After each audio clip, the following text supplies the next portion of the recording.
Hello student. तो पिछला weekend skip हो गया क्योंकि हमारे यहाँ कुछ इमरजेंसी आ गई थी। हमारा भतीजा एक्सपायर हो गया था। तो इस बीच में मैंने भक्ति वीडियो डाल दी बहुत सारी कि चैनल पे एटलीस्ट कुछ चलता रहे। तो आज से मैं फिर से शुरू कर रहा हूँ PHP का और फंक्शंस। इसमें मैंने कुछ फंक्शंस पढ़ा दिए थे, तो आज मैं आप लोग को बताऊँगा रिकर्सिव फंक्शन क्या होता है। रिकर्सिव फंक्शन क्या होता है? Function call itself a function.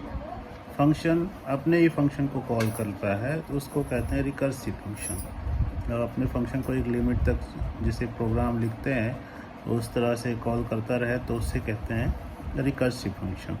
या इसकी डिफिनीशन अगर आप देखोगे तो ये function call itself a function.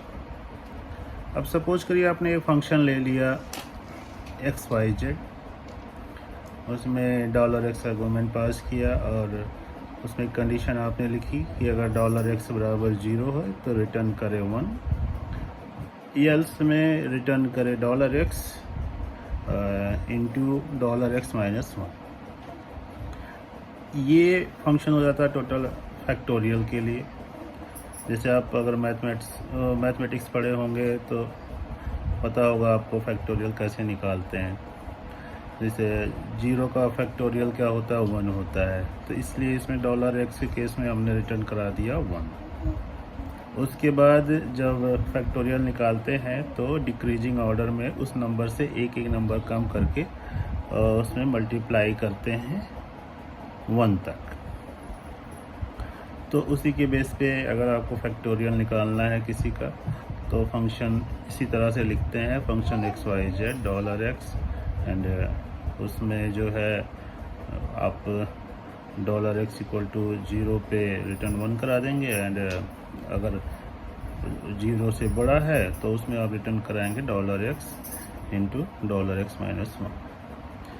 अब सपोज करिए आपने एक वेरिएबल लिया $a इक्वल टू 4।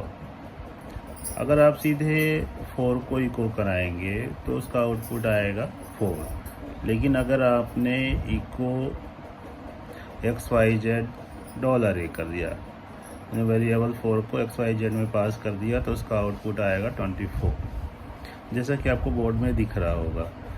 अब होता क्या है कि देखो फंक्शन का नेम भी XYZ है और उसमें जो सेकंड रिटर्न हो रहा है उसमें भी XYZ $x माइनस 1 रिटर्न हो रहा है।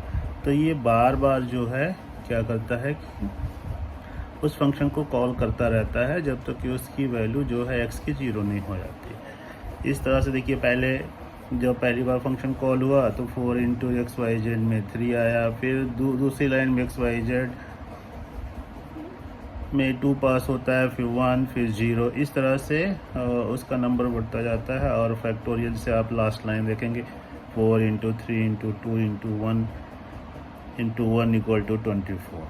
तो किसी भी नंबर का फैक्टोरियल निकालने के लिए आप इस फंक्शन का उपयोग कर सकते हैं कि A to Z कोई भी नंबर हो, आपको उसका फैक्टोरियल निकालना है तो आपको यही फंक्शन लिखना है, यही प्रोग्राम लिखना है जिससे आप उसका फैक्टोरियल का मान ले सकते हैं।